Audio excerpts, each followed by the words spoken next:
Good evening, good morning, good afternoon. Welcome to our program, Living is Dying, written by Songsa Jamyang Khyentse Rinpoche, and written to all of us, written with the awareness that every one of us is going to have to face a very difficult situation. And again, what we're offering, what Rinpoche is offering, is not just a nice way that we could think about it. Rinpoche is not selling us some nice narrative, something that's comforting for us to think about. In fact, as we read this book, we realize that there's actually a big responsibility in terms of what we need to attend to now with regards to what is going to be continuing beyond our demise. And as many of us know, this demise is understood in terms of the future. And even if we were to have the good luck to be around for still some time, and in principle have the opportunity to prepare for what comes next, we also discover that time is running increasingly quickly. And it's staggering to think that even if we were to have a set number of years ahead of us, if we look how that set number of years actually is reflected when we think backward, then increasingly these years seem to pass very, very quickly. So we don't have a lot of time. And this is not, again, to instill fear and panic in us, but it's really more coming from a very compassionate place of wishing to communicate an insight into something that unfortunately our materialist science cannot convey. And that's the whole science of experience. And this is not confined then to what can be observed objectively. This is not where we can understand the mind in terms of the third person perspective, in terms of how we can understand consciousness as something that has to do with the brain, neural correlation, and so forth. It's about first person experience, the first most primary component of our entire existence, this consciousness. And to have a culture in which this is a lacuna, this is a hard problem, this is something that's not properly understood, leaves us with a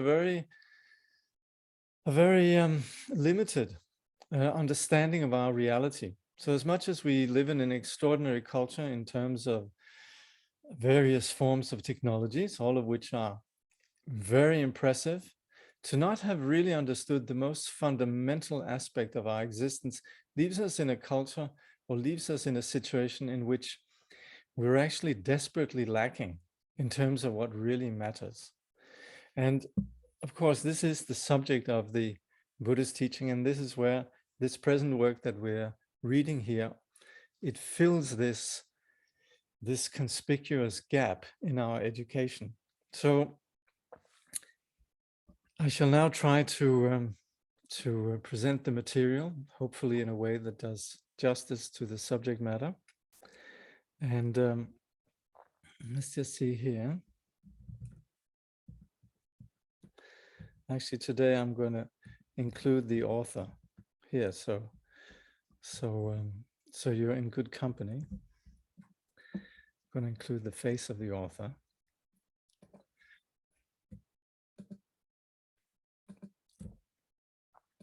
So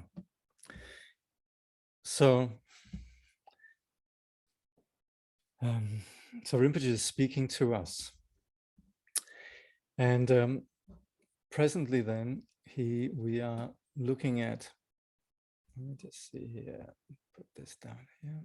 Yeah. Presently we're looking at the chapter called The Painful Bardo of Dying. And again, when we're discussing the Bardo, we're discussing, or rather we actually need to already at this point be aware that we are not talking about some belief. The Buddhists would like to think that there's something after death.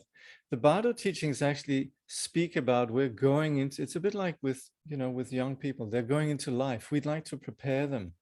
We'd like to emphasize that if they have education, capacity, discipline, initiative, all of these things, they will have far more choices in terms of establishing the necessary conditions for happiness in their further life, beyond just, you could say, the care of the parents or the care of the educational institutions.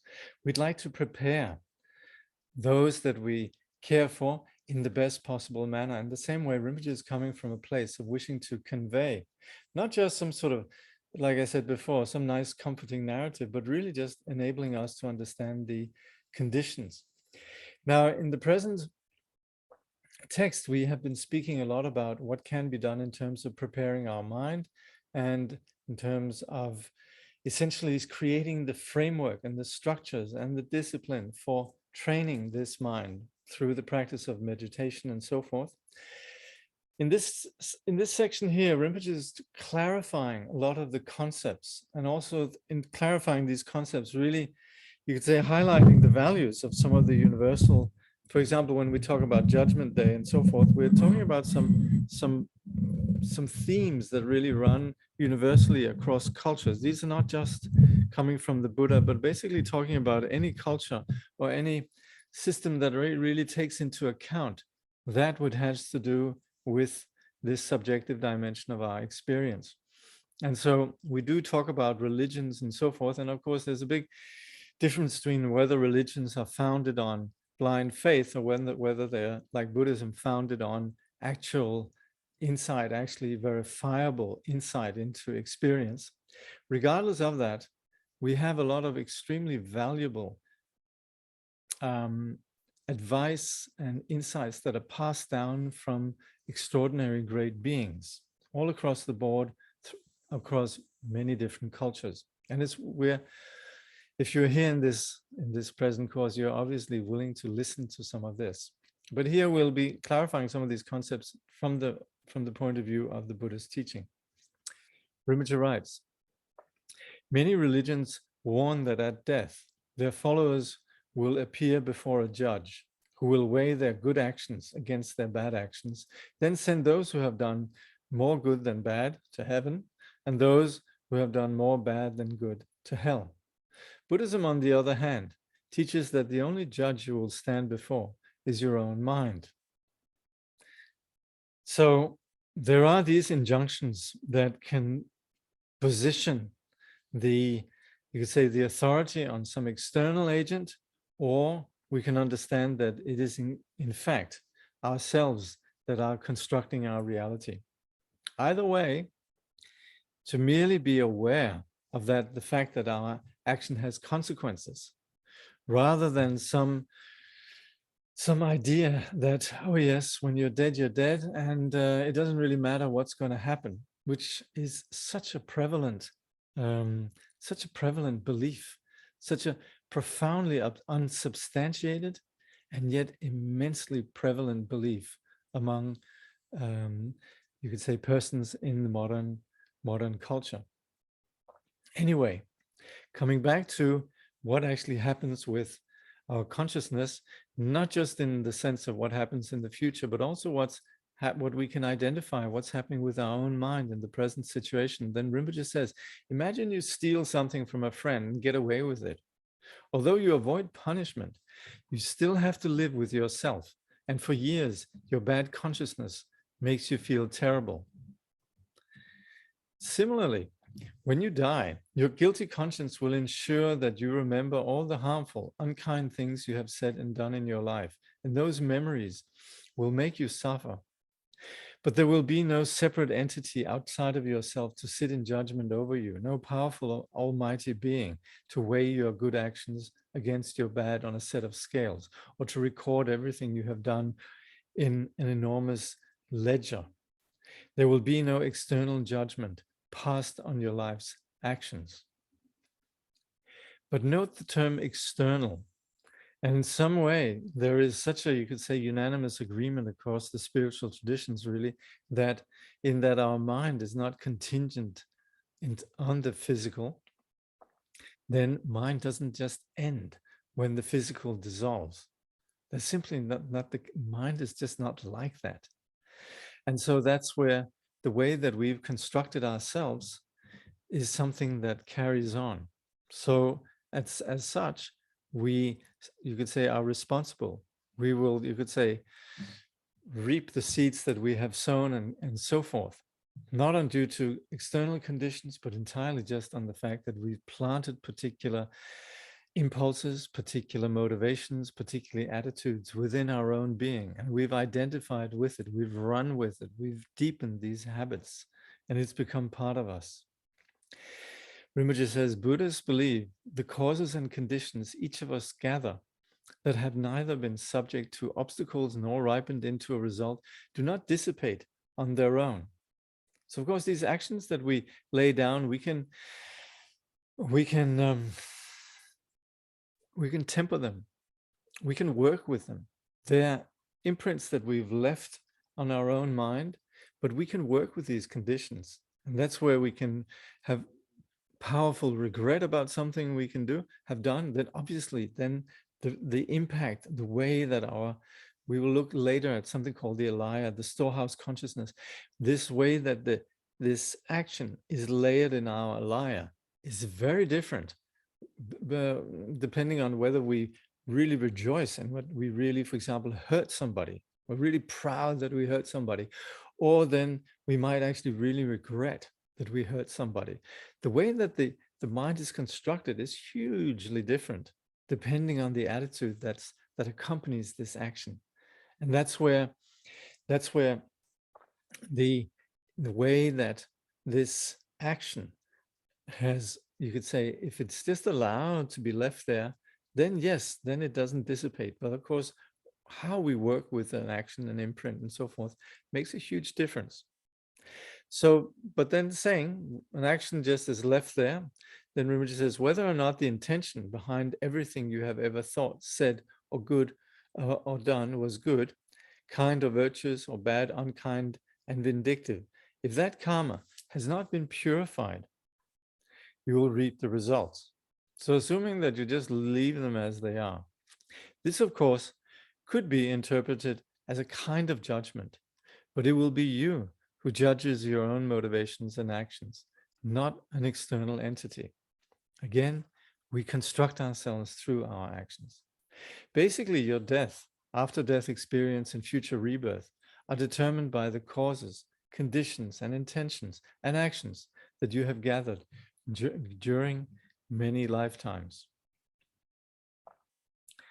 Do heaven and hell exist?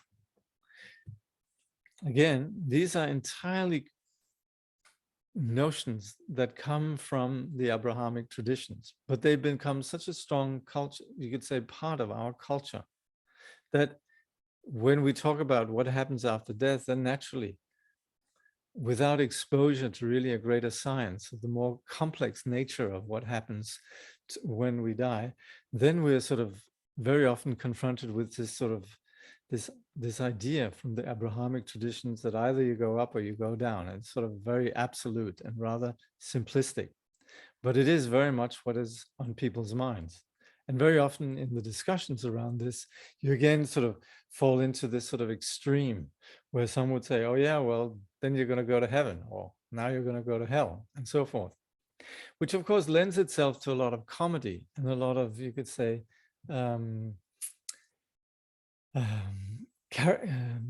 yeah, just essentially not really understanding the depth of this subject matter. Just sort of, we're sort of left with cartoon versions of what is being talked about. Not a very educated understanding of what we're talking about.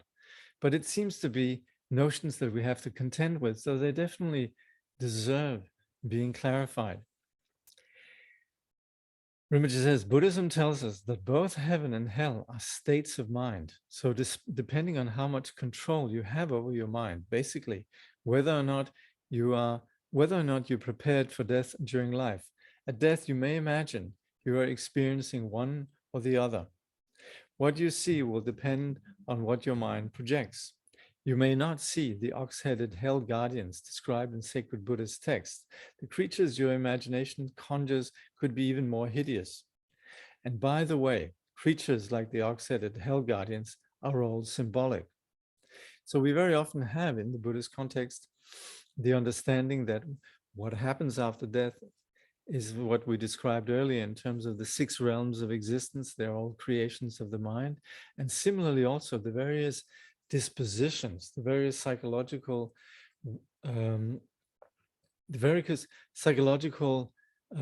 dynamics that we contain in terms of our experience are very often represented in terms of are personified in, for example, the notion of yama, somebody that weighs us, weighs our negative actions against our positive actions and so forth.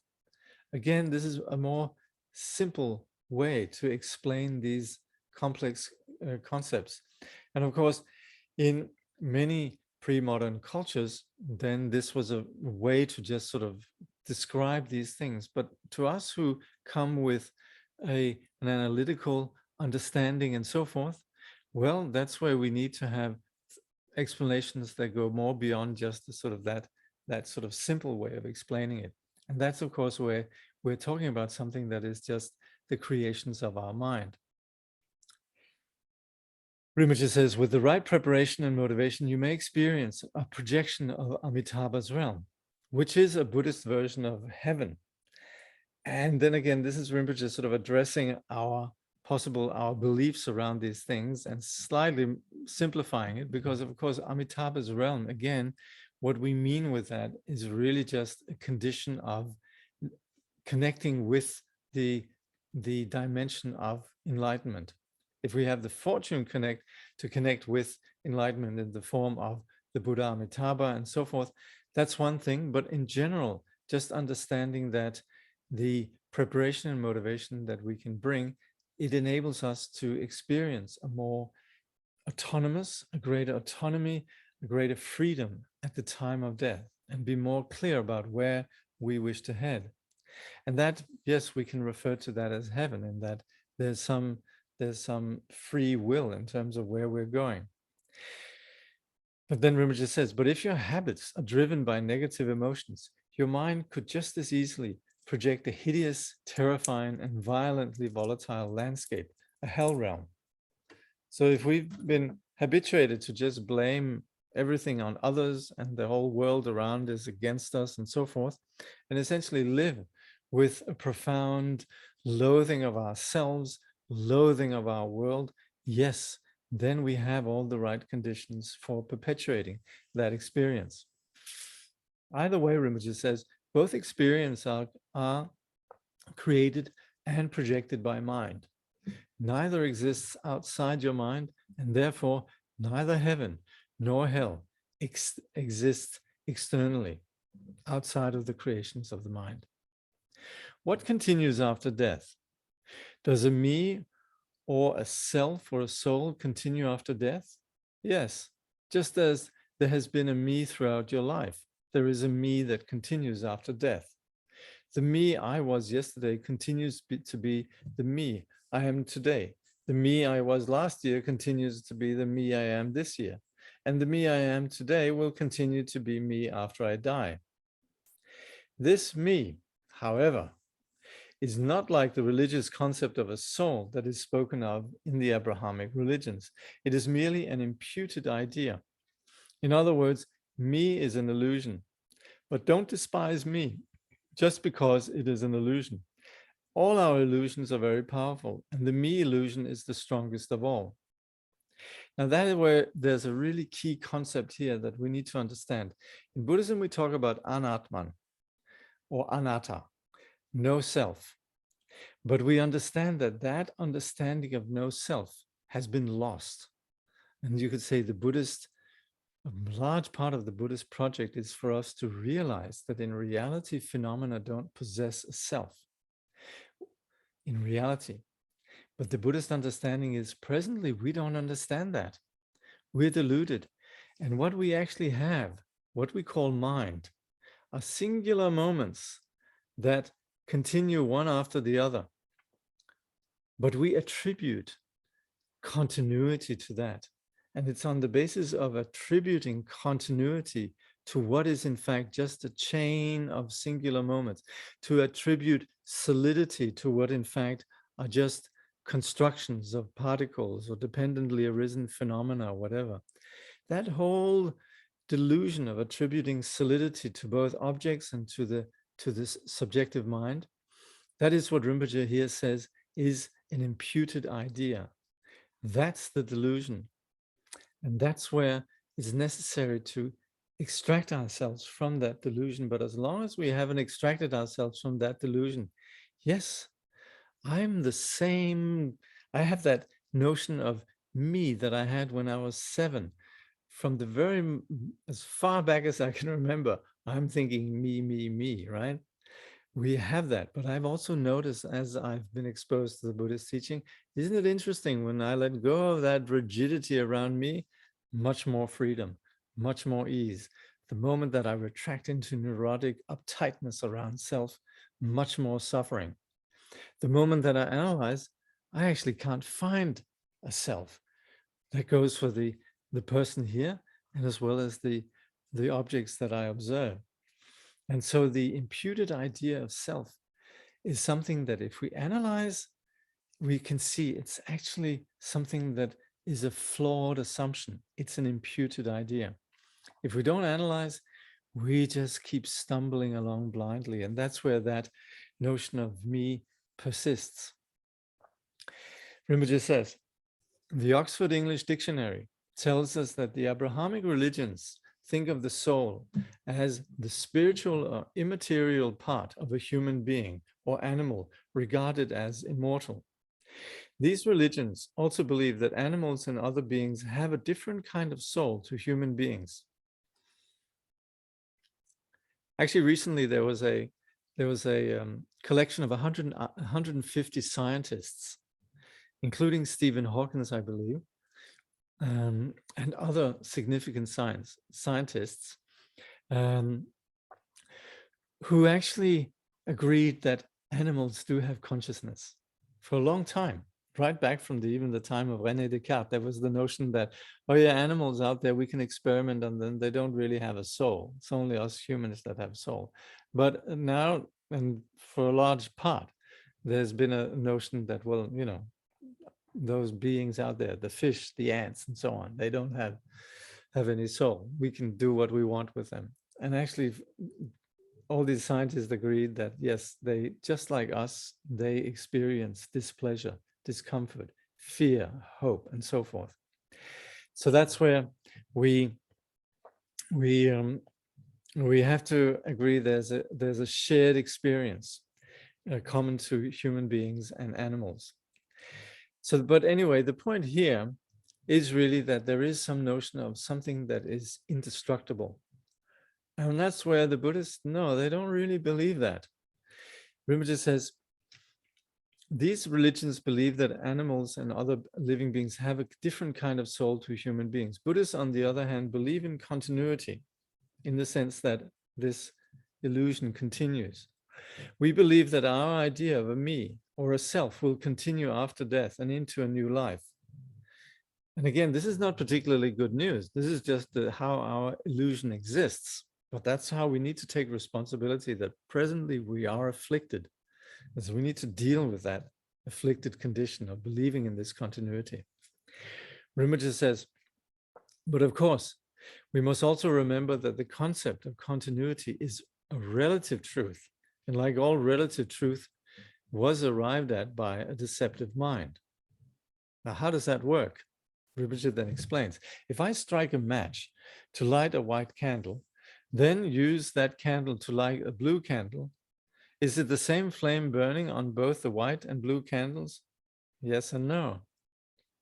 There's a continuity. Yes. Is it the same? And yes and no can be applied to all relative truths. If you were to ask, is today's you the same as tomorrow's you? The answer would be yes and no, because there is a continuation, but only on the relative level. The only time a me or self will not continue into a new life is when we get enlightened. Once we're enlightened, the idea of self is no longer perpetuated, and neither is the idea of time. For the enlightened, there is therefore no such a thing as continuity or reincarnation. Now we might think, oh, but I don't want that. I'd like to continue. I'd like to, I'd like to, to come back. And that, of course, is where we need to understand what we mean with the idea of self, in that it's an illusion. It's also an illusion that keeps us bound. What we mean with enlightenment is that we're no longer bound. So you could say all the neurosis and suffering that's basic to the narrow idea of self that we construct ourselves as is not present. And as such, then you say all the enlightened qualities such as compassion and warmth and wisdom and capacity manifest fully. And that's where we could say we look to the sage and we can see, I'd like to be like him or her. And that's where we can see then that such a person has that freedom. And that's where we need to understand the continuity is of delusion, in that it puts it in, is that in that it's extinguished, it then gives rise to the, or you could say liberates into a greater dimension of freedom and everything that we actually would want. So that's where there's no such that continuity or idea of reincarnation or rebirth doesn't apply. Of course, there's still the volition of caring, and in a caring way, entering into the world. So that's a different matter. And that's where Buddhas, Bodhisattvas, and so on enter into the world, but not on the basis of a sort of habit that throws them into a particular life, but rather the capacity to decide what is needed and to act appropriately, caring for others, caring for sentient beings. So Rinpoche says, basically the mind continues after the body dies, and in Buddhism, mind is more important than body. Without mind, the body means nothing, and like clothes, can be changed and replaced. So this really means that as far as our world goes, we can look back and see the most basic component of our existence is this knowing capacity. And that's where we speak about the primacy of mind. We understand that what creates our reality is the mind. Of course, we have a sense of a very solid world out there, but we also notice that we're all seeing that so-called solid world out there very, very differently. We had some shared experience, but the so-called solid world out there is challenged the moment that two persons come together and speak about the same object. So that's where we understand the relative, how it applies, and also if investigated, we see that the solidity actually doesn't really persist. But there's definitely an experience, and that we cannot deny. So that's where we understand the primacy, and again, this paradox of that we cannot fit it into the pigeonhole of seeing it is like this, it is like that. And that's where the idea of, is it the same flame on the blue and the white candle? Well, yes and no. Unfortunately, we were brought up with a science and also belief systems that think that objects of knowledge can be pinpointed in terms of solid, unchanging phenomena, things that have what we call inherent existence. That's where we need a dose of the middle way to sort of blow these assumptions away. We need to have the Buddha that comes into the cinema and whispers to us, it's just a movie. Other than that, we're profoundly lost. It's not just that we're lost, but you could say it's so common throughout the world that it becomes part of our belief systems, cultures, and even science. So Rinpoche concludes this section here with a quote from somebody called Seshiki: "Frost on grass, a fleeting form that is and is not." Do we all become ghosts after death? There is no easy answer to this question. Buddhists believe that while the relationship between mind and body is extremely strong, they are fundamentally separate, If you cut off your hand, your mind won't get smaller. Of course, Rinpoche very kindly uses the word believe, but this is where we would also say mathematicians believe that 2 + 2 is 4. And scientists believe in the law of gravity. But we generally would say, well, we also believe that because this scientists would back that proposition up with empirical evidence. Mathematicians back their maths up with what can be proven. And similarly also, when we talk about these things that we talk about in Buddhism as belief, we back it up also with what can be verified and validated. But we can, for the exercise, we can say, yes, Buddhists believe. But it is very often that Buddhists, they're talking about things that are not immediately the scope of what we can validate. At the same time, also, we are used to people talking about what goes on in the, you could say, in the external universe, or at the level of particle physics and so on. And we tend to would say, not the physicists believe in particular things, but we would say they have actually established as something that can be validated certain truths. So we generally don't really say that physicists believe in subatomic particles. We usually think, oh, it's really true. When Buddhists, they speak about ghosts and so forth, we might say they believe, but we need to understand that we're also talking about things that are validated by, you could say, what can be validated by those that can see beyond, that have the optics, the instruments, the apparate to validate these phenomena. So Rinpoche says, Buddhists believe that ghosts are beings that lack corporeal substance and therefore do not have a fully intact physical body of flesh and blood, although some manifest parts of a body. We would say that it's just like in a dream. Yes, we don't have the actual body that we experience in a dream, but we still experience the notion of a body. If we're chased by a tiger in a dream, that's because we're worried, not about the mind, but about the perception of a body. Rinpoche says, according to the Buddhist teaching, we become ghosts the moment we die. Not the kind of ghost described in Western cultures, but what Buddhists call a Bardo being, a being in the intermediate state. A Bardo being is cognizant, and like a Western ghost, lacks a solid body.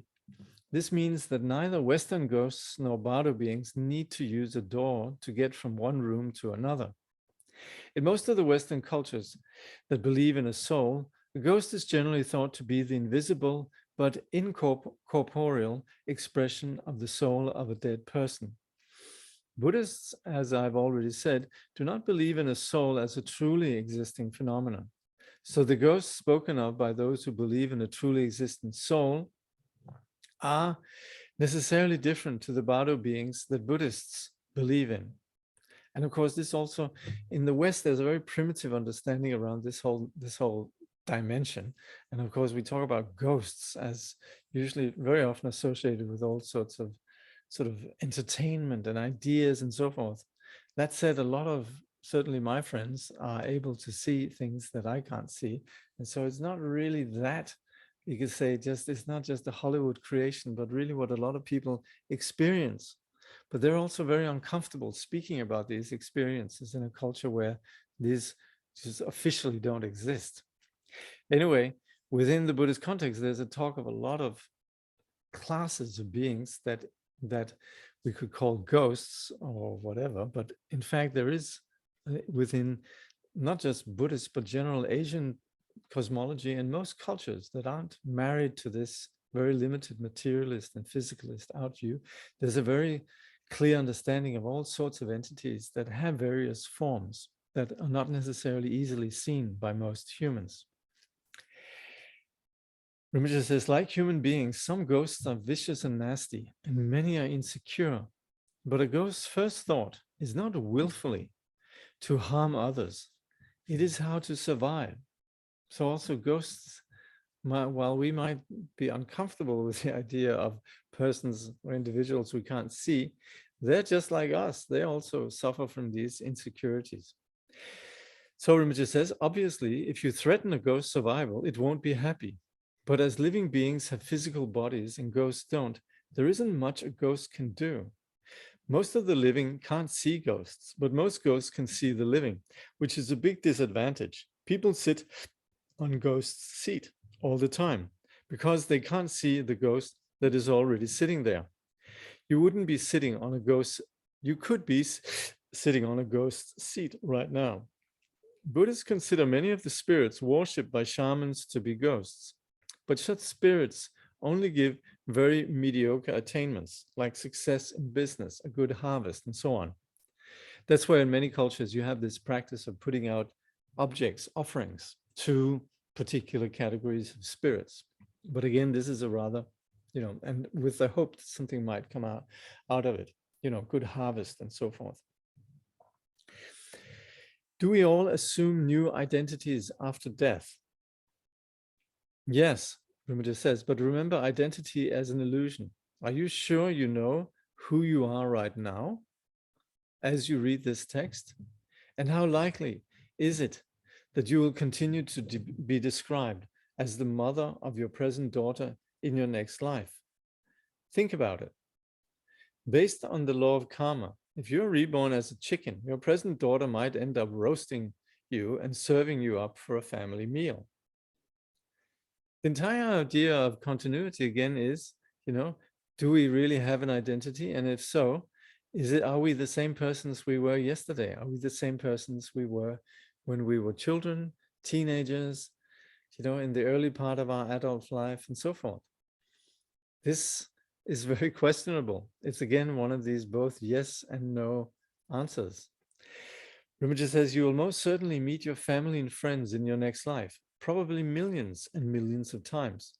What is far less certain is whether or not you will recognize or even like each other. You might even take an instant dislike to your previous life's best friend and totally ignore them. Or as I've just said, you could find yourself being roasted by this time's daughter for Sunday lunch. If you're reborn into the same family, however much you may have loved your parents and relatives this time around, in your next life, you could end up despising them and everything they hold dear. If you live in the same house, you may hate your old-fashioned room. And what if you are reborn as a fly? The fact that the house is its old home would mean nothing to a fly. What if you were to take rebirth in your present daughter's womb? That would make you your own grandchild.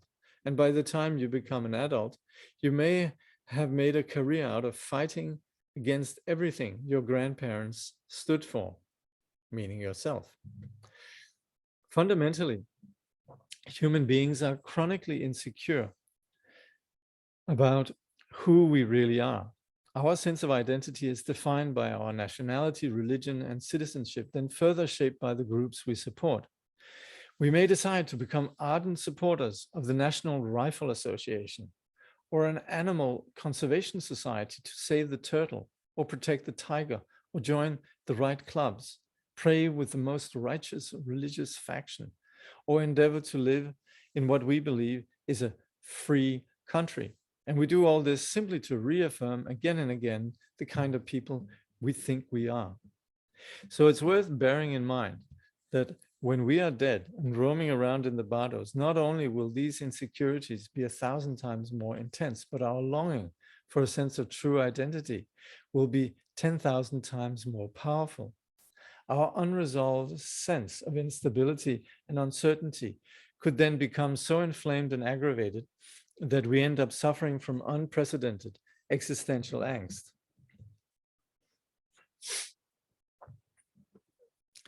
Can the dead talk to the living?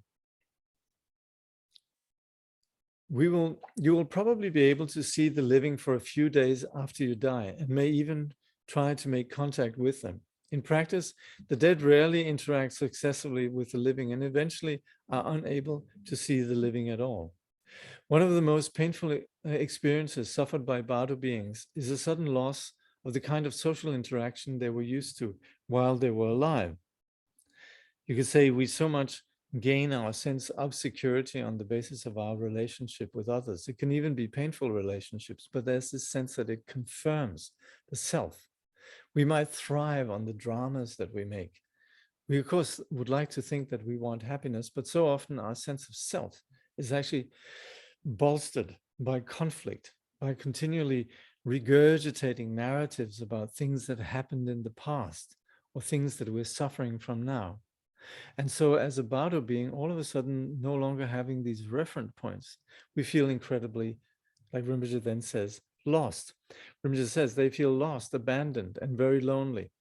This is one of the reasons why the motivation and actions of the living are so important, especially when it comes to the distribution of the dead person's money, resources, and belonging. The dead probably only react strongly to the living when they are provoked.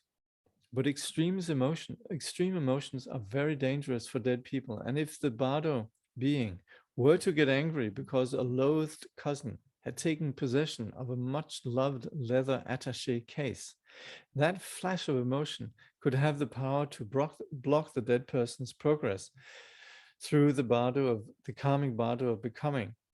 It may even cause them to get stuck as a negative spirit.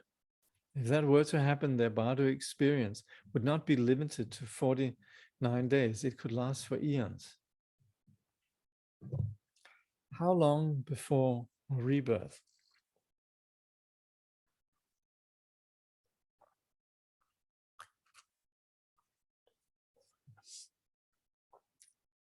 The rule of thumb for how long it takes a dead person to pass through the Bardos into a new life is 49 days, but this is another generalization. How long you spend in the Bardos depend on the force of your personal karma. It could be 49 years, 49 eons, or 49 seconds. The second after a person dies, if their karma is excellent, they could attain enlightenment in the Bardo Dharmata. But if their karma is particularly bad, they may find themselves in the deepest hell. And what we say here when we say the karma is excellent is that if we really habituated our mind to recognizing the unconditioned ground of clarity, free from any reference point, free from any dualistic fixation, if this has become the primary experience that we have throughout this life, yes, at the moment of dissolution of the physical elements, the clinical death, yes, then consciousness will no longer be held back by that construction of delusion. And that's where enlightenment could happen. There's that clarity at the moment of being freed from the body. And that's where we talk about enlightenment in the Bardo Dharmata. But that's in the case of very experienced meditators, profoundly awake individuals. And that's on the one end of the spectrum. Rinpoche says, but if their karma is particularly bad, they might find themselves in the deepest hell. If the dead person lacks the karma to secure a seat on the plane to rebirth, they may have to wait in the Bardos for eons and eons. Basically, what happens at the moment of death and how long each stage of the process of dying and rebirth lasts varies from person to person. Why do we lose our memories when we die? People lose their memories for many reasons. While we are alive, our memories come and go all the time, and the same is true once we're dead. Human beings tend to have one very strong habit that not only overrules all our other habits, but actually destroys them. This very common habitual tendency is what makes a spiritual path work. On a spiritual path, we destroy our bad old habits by applying better new ones until eventually we transcend the path of habit altogether. Again, we understand there's the truth of suffering, and we understand that suffering comes from a cause. There's the truth that this suffering is removable. We are not fundamentally flawed. The ground of our being is free from delusion, and that's what we call the cessation of suffering. And that cessation of suffering, again, in our present condition, needs to come about on the basis of creating the causes for that liberation. Just like when we're ill, for us to become well, we need to provide the conditions for us recovering, the medicine. And that's where we talk about then the spiritual path as being this medicine that destroys the illness of our delusion and old habits. Rimage says the shock we experience when mind and body separate usually causes us to lose our memories. If your propensity for anger and aggression is strong while you are alive, and particularly if you are angry and aggressive while you are dying, the impact of that powerful emotion will not be easy to wipe out. The memory of your habitual anger may well continue into your next life, where, once again, you will be an angry and aggressive person. If while you were alive, you trained your mind in mindfulness, love and compassion, or made strong aspirations based on bodhicitta, it is equally possible that the positive memory of your compassionate spiritual altruism will remain intact, and you will be a compassionate spiritual person in your new life. Basically, what you retain is connected with how good you are at controlling your mind. One of the possible byproducts of a certain kind of character and physical constitution is to be reborn with a photographic memory. This is what we call in Tibetan sung or dharani. And this is where we can see very often we have accounts for persons that can remember an enormous amount of just has such amazing memory. Like the late Kanjar Rinpoche, who got his name Kanjar Rinpoche because he was able to remember an immense amount of scripture from the Buddhist canon. So that's one byproduct.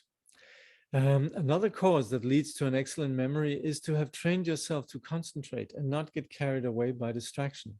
A good memory is strongly associated with spiritual power, which may be how some memories survive the shock of death and are carried through the bardos into the next life. Vivid or traumatic memories sometimes survive death subconsciously, and this may be why the mere thought of a spider makes some people cringe. Actually, also I remember speaking with one Bhutanese Lama who was saying how it's very common that people, even ordinary people with no particular spiritual bent, actually very easily remembered previous lives. I remember once talking with one young monk in a monastery in India, and he was in this Nyingma monastery, and he was from a place called Sanskar, which is up near Ladakh. And I said, how come you're down here? And he says, well, where I came from, there was only a Kagyu monastery and no Nyingma monasteries. And they put me in the Kagyu monastery, but I could remember all these Nyingma liturgies from my previous life. So they figured they better just might as well send me to a Nyingma monastery since I could remember all this Nyingma liturgy. And this was not like a particularly tsuku or anything. This was just a very sort of sort of easygoing young monk. So this is quite common, actually. But again, this has to do with persons who have these particular dispositions. Anyway, Alaya. Now, Alaya means essentially ground. Like the Himalaya actually means the ground of snow and so forth. So ground here means the foundational level of our consciousness. In some contexts, it can mean the nature of mind. In some contexts, it means the nature of the deluded mind. So it can be understood in various ways, but generally we would say this is where then all the habits, karmic imprints, and so forth are stored. Rinpoche says, memory is not the only aspect of ourselves that could potentially be carried into the bardos and the next rebirth. Buddhists believe that the effects of karma, and remember with karma we mean actions, things that we have done on the basis of our confusion and our particular inclinations and impulses. These were the way that we act is then stored, and we have habitual patterns on the basis of the way that we act.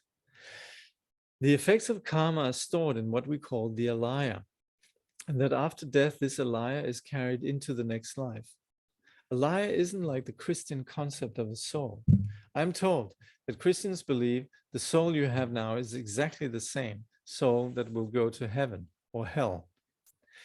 If I have understood correctly, Christians believe in a permanent, truly existent, unique soul. Buddhists don't. Buddhists believe in a continuum.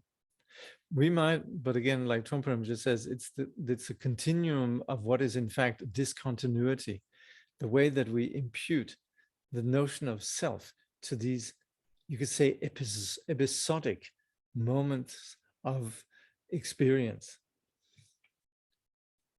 So we might, Rinpoche says, have been able to accept the idea of a soul if it were synonymous with Alaya, but it isn't. The moment's Alaya is not the same as tomorrow's Alaya, but neither are they totally separate entities. Buddhists believe in the continuity of Alaya in the same way Tom, Dick, and Harry believe that they are the same men today that they were yesterday. At the same time as Mahayana Buddhism teaches that everything carried forward in this continuum is illusory, Alaya is nothing more than an illusion. You may think that this sounds illogical, but for Buddhists, all concepts are illogical. The concept of direction, all, general, and particularly of continuity and time are entirely arbitrary. They're concepts that of solidity that we attribute merely on the basis of appearance. It's when we don't investigate appearance that we then believe, oh yeah, there's something solid that's ongoing. The moment that we begin to analyze, there we are, we've just bought a phone. We say, oh, new phone, I'm so excited about my new phone. I've just hooked up with a new person. How exciting is that? And then we have some annoying friends that tell us, well, you know, in 5 years, you'll be bored with this phone, you know? And, you know, somebody might say, well, that relationship, you know, it might just go south the way your other relationships have gone south or whatever. So that's where somebody comes in with an annoying, you could say, quality of going beyond just the superficial level of appearance. And that's where when we don't accept, or rather when we don't investigate, we just naively believe in the surface appearance. Sure, that's where we then have these concepts that apply in terms of direction, all continuity, and so forth. And they're very good. They operate on a conceptual level. Tom, Dick, and Harry, they're still Tom, Dick, and Harry today, tomorrow, and probably next year. Fine, they're labels, but they're just, again, imputations of particular, of just simply imputed labels. Rinpoche says, but just because an idea is arbitrary doesn't mean it isn't powerful. And all these concepts are extremely powerful. What is time? It depends if you're asking a philosopher, a scientist, or a doctor's receptionist. The doctor's receptionist is most interested in time as measured by a clock because he wants to know that the doctor's patients are on time. For a scientist, time is what the time variable t is denoting in the best theories of fundamental science. Whereas philosophers don't care much about a precise definition of the word time, but are very interested in its characteristics. The power of the arbitrariness of concepts is how illusion works. A scarecrow creates the illusion of a human being, and that illusion often does a good job of keeping crows at bay. Taking a medicinal placebo can be such a potent illusion for some patients that their illness is cured. And the illusion of democracy leads many people to believe that freedom and fairness exist in this world. This is how fundamentally illogical human beings function. Although Alaya is delusory, when memories fade, and they tend to fade quickly in both life and death, Alaya does not disappear. The illusion of Alaya continues until the consequences and effects of the karma accumulated over many lifetimes are purified or destroyed. You may not be able to remember your past actions, but that doesn't mean the effects of that karma have been purged. They haven't.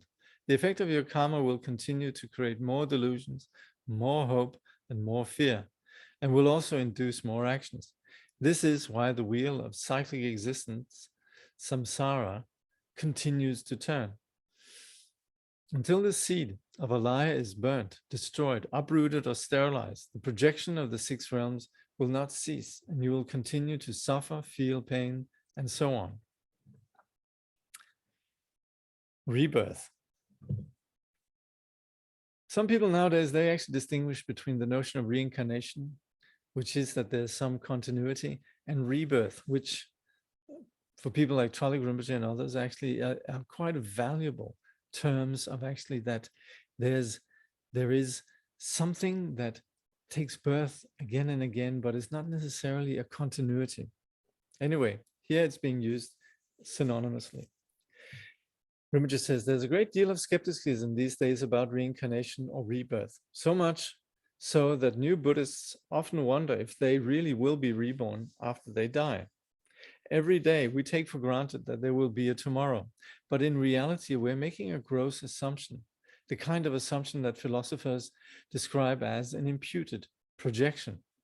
However, just because tomorrow is an assumption doesn't mean that tomorrow doesn't exist. The same goes for everything in the relative world. Everything exists because we make assumptions. Yet every single element in the relative world is an illusion, a dream. Although sentient beings like you and me believe these illusions to be real, we are in fact completely deluded. And while we continue to take these delusions seriously, we are not only subject to the delusion of rebirth, but also to the delusions of death and of this very moment. Now, let's just stop for a moment. What do we mean with illusion? What do we mean with delusion? It means when we don't investigate. We're not talking about just all of a sudden being told everything is an illusion. But what we mean with illusion is that we naively don't investigate our reality. And when we're caught up in the idea that the new phone is bliss or that things last, that's an illusion. But it's not an illusion that's an illusion because somebody has said it's an illusion. It's something that we can validate or verify, in fact, is an illusion the moment that we begin to analyze. And that's where it's so important and where the Buddha encourages us to critically think about our assumptions. Rinpoche says, do you believe that right now you're reading a book? If you do, you are delusional. If we analyze the processes that are involved, we won't find anything that is unconditionally unchanging. Always there's a flux, there's an appearance of a particular process, but there's no unchanging reality. Rinpoche then says, do you believe that you, who was reading this book yesterday, is the same you who's reading it today? If you do, you are delusional.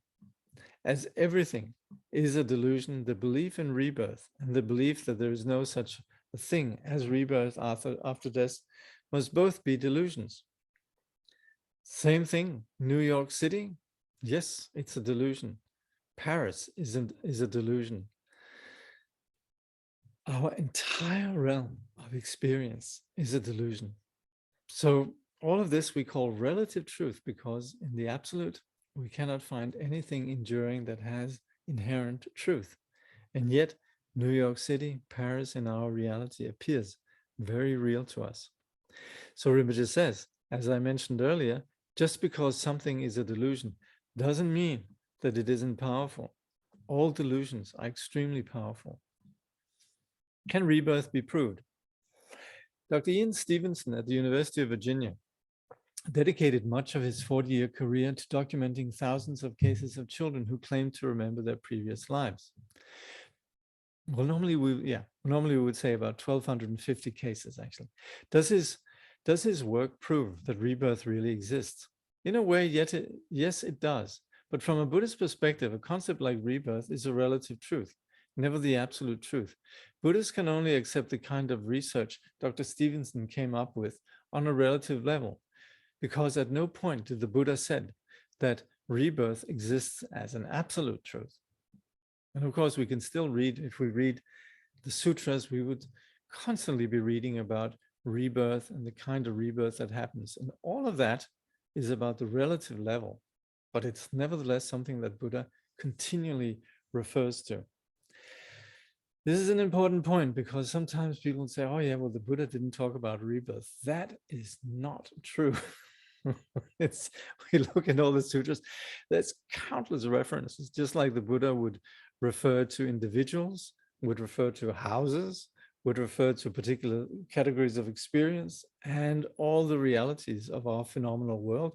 The Buddha would also refer to rebirth on a very conventional, ordinary level. But of course, like Rinpoche is saying, he never said that rebirth or anything has absolute truth to it. And that's where we sometimes have this notion about the 14 unanswered questions of the Buddha, where somebody tried to make the Buddha put absolute truth into words. And that's where the Buddha just remained silent. But as far as the reality of relative truth goes, such as rebirth, the Buddha talked a lot about that, but never as an absolute truth, never as an ultimate truth. Rinpoche says, for myself, my belief in continuity is neither reinforced nor weakened just because researchers at the university have finally discovered its power. Rebirth is simply an imputed relative phenomenon, albeit a very powerful one. So, for me, Rinpoche says, rebirth just is. Frankly speaking, whether we remember who we were in our past lives or not is not important. Most of the time, there is not much worth remembering anyway. And that's also where you will see, particularly in Tibetan culture, but probably also in other cultures where there's a general notion about multiple lives, there's not a lot of fascination about who we were in our previous lives. There's just a humble recognition that we're caught in a cycle of rebirth. But as such, there's not some sort of incredible fascination with like, where are we going and who were we and so forth. There's a very pragmatic approach. And there's a Tibetan saying that goes, if you want to know what you did in your previous life, just look at where you are now. If you want to know where you will go in your future life, just look at your present actions. So there's not a lot of speculation and fascination, but there's a pragmatic understanding that what we do will have an impact. Not on the basis of an external judge, but simply on the basis of who we are, we construct ourselves. And that's where it's quite helpful to have some guidance in that process. Rinpoche goes on to say, one of the reasons Buddhists prepare for death and the Bardos while they are still alive is to secure a better life next time around. In this context, better does not mean richer, healthier, or more beautiful. Better means that you're not greedy, and then that you are sane, loving, kind, honest, and susceptible to the truth.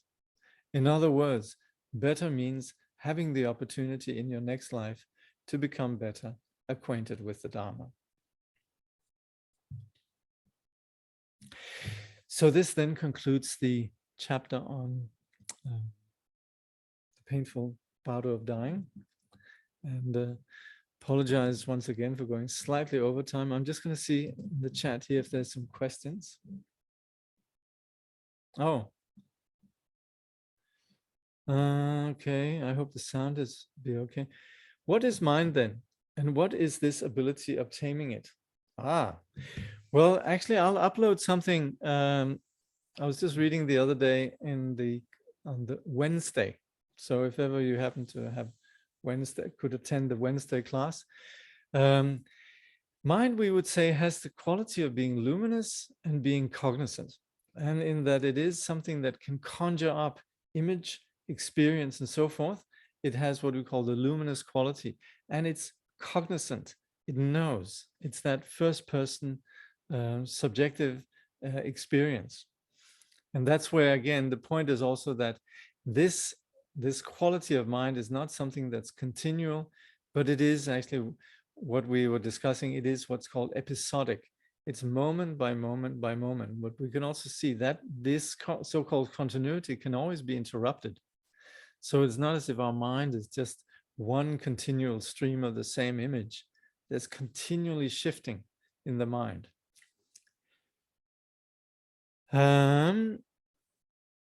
If mind is the illusion of moment-to-moment existence, like the motion picture, what is the relation of mind to heart?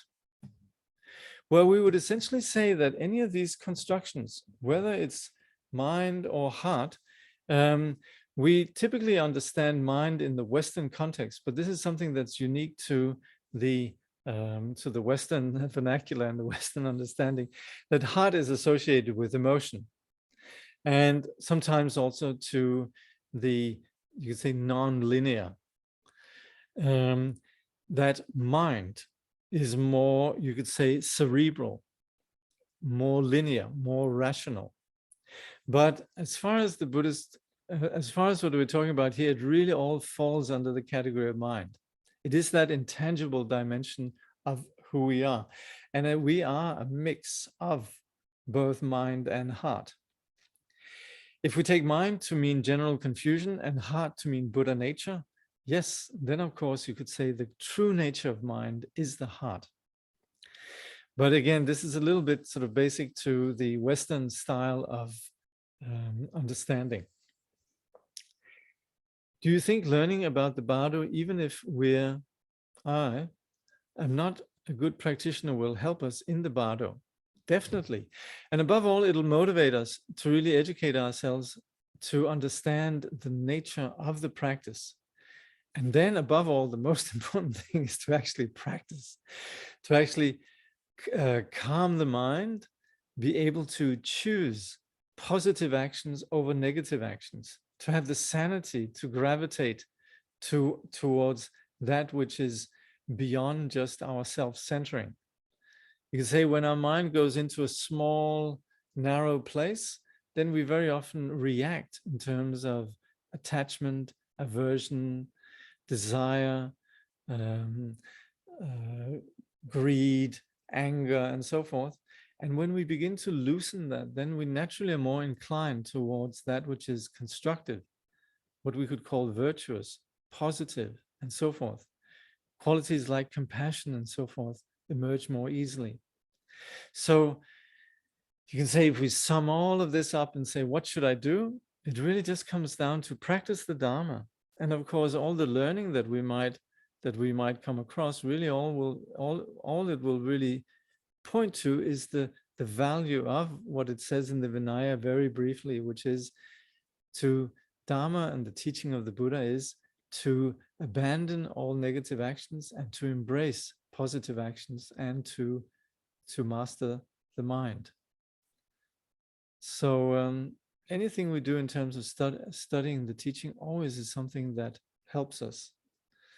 And considering how much we're always taking in from reading, from our exposure to social media, from all sorts of places, it would rather be good if you could say, replace that with studying the Dharma, because the Dharma will take us into a place of empowerment, of being able to understand what we're actually experiencing. Whereas so much of the stuff that we're just being, you could say, that lands on us. How does it? We're constantly being sort of showered, hammered with all sorts of impressions from the outside. They so often distract us. So studying the Bardo and studying the teachings in general, they really sort of enable us to understand the value of the practice itself. So thank you very much for this session. Just conclude with some dedication. Hi, Jakob. I just wanted to say thank you. It's Sering here. And we will surely miss your clear explanations over the next 2 months. But we wish you safe and happy travels and every success in your Dharma activities. And yeah, we'll be thinking of you. Thank you very much. Thank you, Sering. And no, you'll have less earache over the next few months. And next week we'll be discussing chapter 4, how Buddhists prepare for death. So well, hold on. Let's see here. Just share the screen.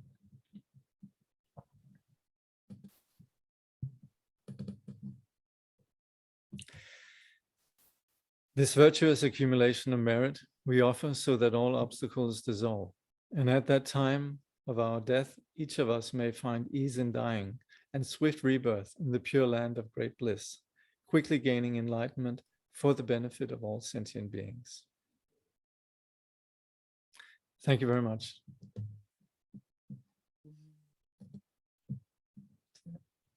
Thank you. Thank you. Thank you, Jakob.